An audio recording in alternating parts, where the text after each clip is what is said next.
The Run with Manny Wilson podcast is brought to you by Fifth Investments. Sports betting is cool, but you can really get the most out of your money trading in the stock market. You can make money when stocks go up, and you can make money when stocks go down. But all you need is a little guidance. So use the Fifth Investment Stock Trading Journal to help you get started right away. Fifth Investments is a fantastic resource for daily trade ideas, market analysis, news, and information for navigating the stock market. They got you covered with long-term, short-term, options trading, and more. So go to fiftinvestments.com and use the promo code THERUN for $20 off your premier membership, or just sign up for free. Trade the stock market and perfect a skill that's going to last you a lifetime. The information is not trading or investment advice. The newsletter is only a personal blog that is being offered publicly for general information purposes only.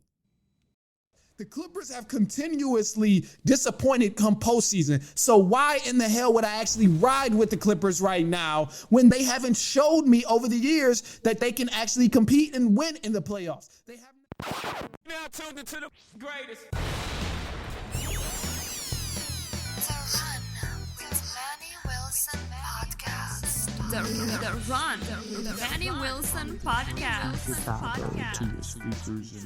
The best sports podcast there. Yes, sir. What's up, everybody? Welcome back to The Run with me, Manny Wilson, all the way from Detroit to Chicago to your speakers and headphones. Let's get into it, man. We got a great episode for you today, April 12th, 2023. Look, man, hey, I know you might have watched the play-in game. Everybody's talking about the Lakers and the Timberwolves. But I know the Lakers are going to advance. They play the Memphis Grizzlies. That's the talk of the town. First things first. But anyway, look. I have more to break down on that. Obviously, we got callers calling in and everything. But before I get too far about the Lakers and what they're going to do this season, it needs to be known. These Los Angeles Lakers and the Minnesota Timberwolves, that game we witnessed yesterday was quite awful. In terms of basketball play, in terms of what we've seen of what a person can learn from watching a basketball game and what you would want a child to learn watching a basketball game, it's nothing from that game I would want them to take away.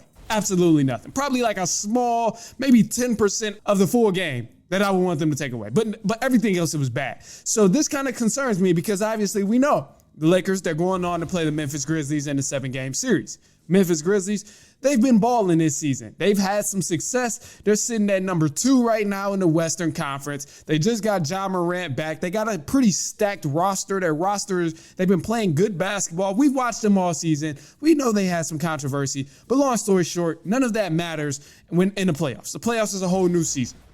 But what I've seen from the Lakers in this matchup here, I was not impressed because it was a lot of sloppy play. It was from both sides, too. It was sloppy play, bad turnovers, bad fouls, bad shot selections. It was so many different things in this game that I witnessed where I'm like, oh my gosh, I'm just ready for it to be over. Like, truth be told, I was just ready for the game to be over. So I say all of that to say, with the Lakers going into the next round having to face the Memphis Grizzlies, obviously a lot of this stuff has to change. They don't stand a chance. They don't stand a chance if they come out playing against the Memphis Grizzlies the way they did against the Minnesota Timberwolves. When I tell you they will get slaughtered, absolutely demolished if they come out playing the Memphis Grizzlies like that. We know what kind of power and we know what kind of team the Memphis Grizzlies are. We've seen what they can bring to the table game after game. We've seen what they can bring to the table in the playoffs, might I add. They are going to smoke the Lakers if the Lakers come out playing the way they did. Undisciplined. Sloppy turnovers, bad passes, brain farts in their mind in the late game situation. Lakers literally had the game in the bag. They literally had the game in the bag. Thanks to LeBron and Dennis Schroeder, they had the game in the bag. Anthony Davis made that bonehead brain fart that literally cost them a whole nother quarter of the game, that put them in overtime and put them at risk of actually getting the 7th seed and playing the Memphis Grizzlies. So to me, I favor the Grizzlies going into this series. Obviously, you can't count them out because they have the GOAT, LeBron James, and they obviously still have Anthony Davis on the Lakers. So you can't count them out completely. I believe it's going to be a good series, but in 7 games, I'm taking the Memphis Grizzlies. Easy. Taking the Memphis Grizzlies. But look, that's my take on that. We got some callers to call in. Mind you, I want to mention too, as you're listening, a lot of the callers, they've called in pertaining to topics that we've listened or that I've listed on the social media, on the Run page at the Run Podcast. There's topics on there that's posted just about every day. So some people may have answered questions or comments and stuff pertaining to our social media. Some people may have mentioned something about the game last night. But I wanted to throw that out there just in case you're listening and you think, like, what the hell is this person talking about? It has nothing to do with this. Just wanted to throw that disclaimer out there. This is the topics and this is the comments that the callers wanted to hear, that the listeners wanted to hear. So let's do it, man. We got the first caller calling in. Let's do it right now. Hey, Manny, what's going on, man? What's the deal? My name is JC, a.k.a. Turn Me Up _JC on the gram. What's the deal? Hey, man, I just got done watching this Minnesota-Los Angeles game, bro. You too. How does Minnesota expect to move on and go further in the playoffs, especially in the West, bro? If Anthony Edwards is finishing the game with less than double digits, bro. Okay. I thought he was supposed to be the franchise. I thought he was supposed to be a new up-and-coming, guy. Is this just a sophomore slump, or do you think bro lost it? Okay, all right. You know what? That's a very good observation, honestly, bro. And so my thing here with the Minnesota Timberwolves, obviously they're going to need Anthony Edwards to show up because clearly he had a great season. He's still young. Obviously, he's still developing, all of that type of stuff. But they're going to need him to show up. And he did not show up at all yesterday. He shot 0 for 7 in the second half, which is terrible coming from a player of his caliber and a player that we've seen dominate on multiple occasions in different situations of a basketball game. But more so than Anthony Edwards, the Timberwolves, if they want to make anything happen in the playoffs, they are going to need someone to help Karl Anthony Towns. We've seen how they run their offense through Karl Anthony Towns. And in this game against the Lakers, it was more so Michael Conley that stepped up big and actually helped Karl Anthony Towns in situations because he played a phenomenal game. But they're going to need someone to actually step up, help Karl Anthony Towns when he's not going, when he's in foul trouble, when he has to sit on a bench, because at this point, at the rate that we're seeing, Karl Anthony Towns is that team. He's literally carrying that team the same way we've seen many players do throughout the season and in the playoffs. And he can't do that by himself. He's a hell of a player, hell of a forward, but I'm not betting my bottom dollar for Karl Anthony Towns to carry the Minnesota Timberwolves on a deep playoff run. Just not happening. So he's going to need more support in that area if they want to see any sort of success. All right, let's do it. We got another caller here. Let's do it. What's good, man? It's your boy Boots, man. What's the deal? See, the hot topic today is your favorite sports moment. Oh, yeah. Basketball. So I'm going to say, it's going to be that 2016 finals. Just the whole finals. Being down 3-1, coming back, winning it all, round the goal, man. You absolutely right, bro. Hey, that finals, that 2016 finals, that was a hell of a series right there. Hell of a series. That's one of them series you're going to tell your kids about. That's one of them series you're going to tell your nephews about. When people say LeBron is the GOAT, that is the series to watch. That is the series that shows why people call that man the GOAT. So I agree. That's a hell of that whole series is a captivating sports moment. So I agree. Pivotal. Very, very pivotal in this point in time. All right, let's do it, man. Next caller. All right, let's jump into it. Everybody doing it. It's Mark from Michigan. What's the deal, Mark? What's the deal? I got a really different take with this. First of all, I want to say congratulations to Odell for getting his money. I think he deserves everything he is given. But with that being said, I don't think that was a good move by the Ravens to sign Odell to that big of a contract, knowing that they need to re-sign Lamar to his guaranteed money or whatever he's asking for. Lamar Jackson is the biggest contributor to the team, and Odell can't produce without Lamar on the field. And we all know that Odell probably won't play the whole season anyway. He's not like he's getting any younger. Same time, for the Ravens, I understand they want to keep it, you know what I'm saying?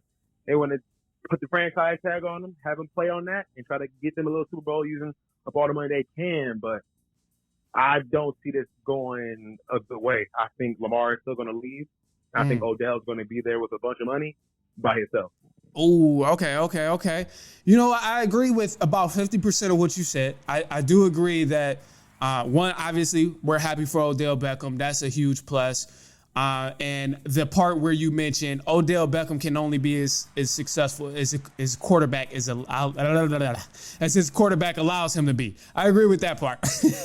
Odell can only be successful as his quarterback allows him to be. And Lamar Jackson is a hell of a quarterback to help him out in that area. Now, the part where I disagree with you, though, Mark, is the part about Odell Beckham and Lamar Jackson not playing together this season. When you mentioned Lamar Jackson still may leave, that's the part where I disagree. I honestly, truthfully, like down to the core, when you put Lamar Jackson in that situation with the front office, with the staff, the guys who make that decision on if they're going to pay him or not, that's a situation that can be very, very difficult to come back from. That's a situation that can be damaging and hard to revive. So I don't believe Lamar Jackson is going to stay there in the long run. But also, we got to keep in mind, Odell is only there for 1 year. So if Odell stays healthy for the back end of the season or a couple games that actually matter in the season, and Lamar Jackson is still throwing the ball, at least up into the playoffs, then they're going to play together. But those expectations of, this is a new start for the Baltimore Ravens, hell no.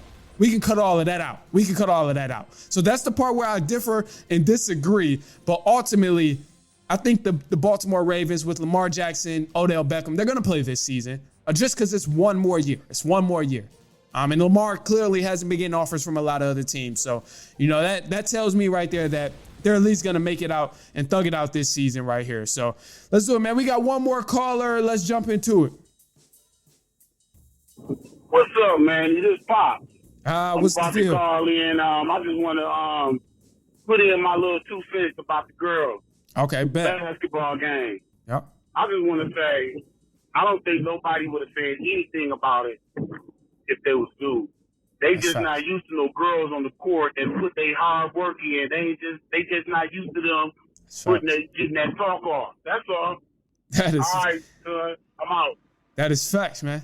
That is 100% facts. I mean, we talked about it last week, and we said if it was the other way around, nobody would say a single thing. The guys are able to compete at a high level, talk trash, talk smack. It's all fun and games. But when women do it, competing at a high level, talking trash, and competing, people want to play, oh, no, this is the wrong way to do it. No. Either way, you got to understand. I've witnessed it firsthand. And I'm telling you right now, I hope you get to experience this. If you're a person out there, and we're going to go to the news in a sec, but if you're a person out there that's still kind of not giving women their credit, hooping at a collegiate level, hooping in the WNBA, I really, really hope you run into a dog-ass hooper at the rec or at the gym, wherever you go play basketball. I really hope you run into somebody, because that happened to me, and it happened to me at a younger age. Coming out of high school, I'm feeling good. I hoop all the time, hooping every day. Man, go to the gym, run into these women that's playing with a couple of dudes, and they tearing our asses up. And I'm out there, I'm like, damn. To me, it changed my whole perspective. It changed my whole mindset on the game of basketball, how it needs to be approached, the skill set of basketball, the attributes, the physical attributes. It changed my whole perspective on basketball, especially women's basketball and women's skill playing in basketball. So I really hope you run into that experience if you haven't already, or if you don't understand the significance of the competitiveness with women playing in basketball games. But I can talk about this forever. That's a whole new story. But look, man, we're going to take a quick break. I got some news coming up as well. We're going to recap on the scores. Also, too, the matchup that everybody is talking about in the Western Conference right now, the Los Angeles Clippers versus the Phoenix Suns. I could have actually started with this, but this is what we're going to touch on in just a second. We'll be right back. Stay tuned.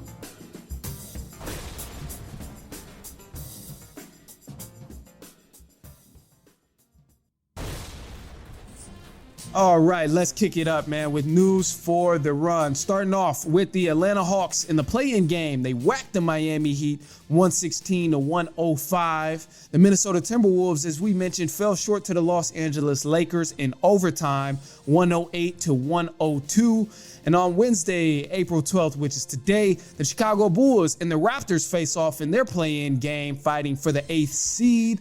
And then you have in the Western Conference, the Oklahoma City Thunder. They will be playing the New Orleans Pelicans for the 8th seed at 8:30 tonight. Now, a couple things happened in the NFL. Obviously, as we mentioned, Odell Beckham Jr. signed a one-year deal with the Baltimore Ravens, and former Detroit Lions defensive back Jeff Okudah was traded to the Atlanta Falcons for a 2023 fifth-round pick.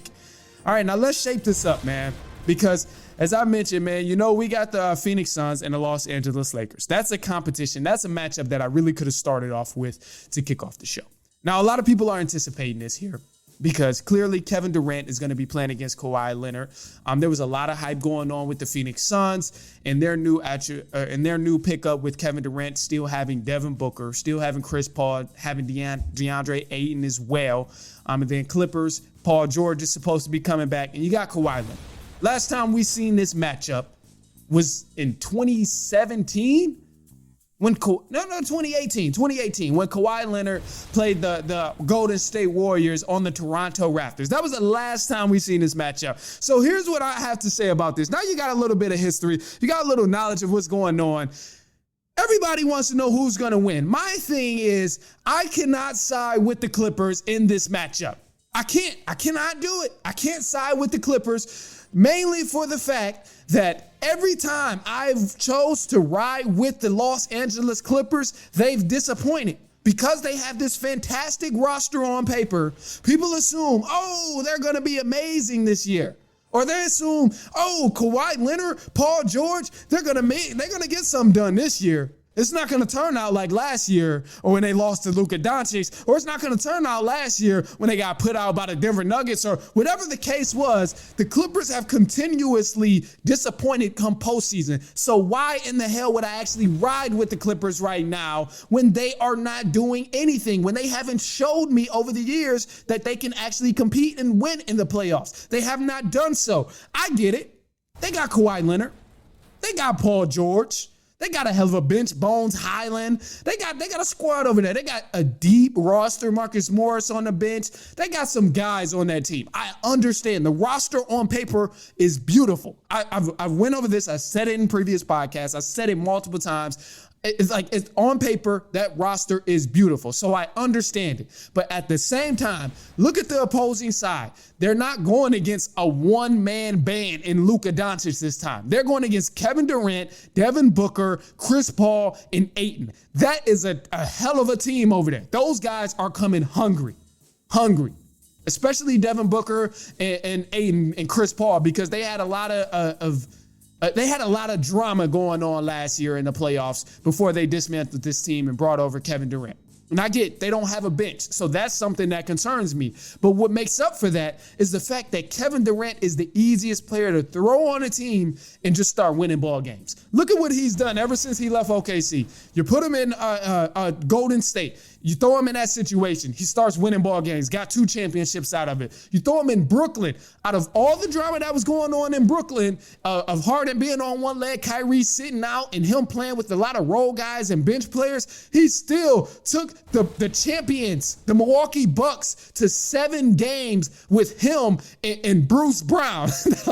One of my close friends made that point of he played with Bruce Brown as his co-star and still took that team to 7 games. So I'm just saying that's dangerous. And now you throw him into the mix of Devin Booker, Chris Paul, Ayton. Like, come on, man. Come on now. I'm just saying that's a lethal offense you got to go against. And I just personally do not trust the Clippers enough to say, hey, they'll win this game or they'll win this series in 7 games. It's very difficult for me to trust the Clippers. They've disappointed every single time after time. So that's where I stand on the Clippers and the Phoenix Suns. I think it is going to be a great series. I actually hope it's a great series, because what's better than watching entertaining basketball? Nothing, especially when it's great basketball.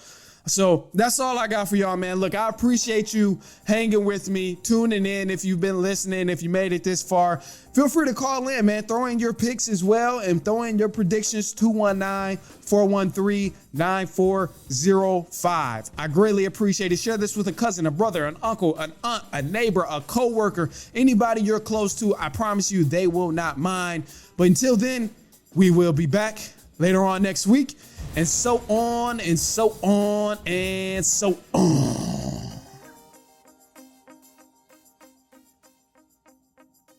The Run with Manny Wilson podcast is brought to you by Fifth Investments. Investing is the easiest way to double your money, especially when you do it right. Most of us need help with getting started, right? I'm telling you right now, Fifth Investments is the easiest way to take your first step. You can sign up for the daily trading journal, weekly newsletter, including trade ideas, market analysis, news, and information on navigating the stock market. They got you covered with long-term, short-term, options trading, and more. So go to fiftinvestments.com and use the promo code THERUN for $20 off your premier membership, or just sign up for free. Trade the stock market and perfect a skill that's going to last you a lifetime. The information is not trading or investment advice. The newsletter is only a personal blog that is being offered publicly for general information purposes only.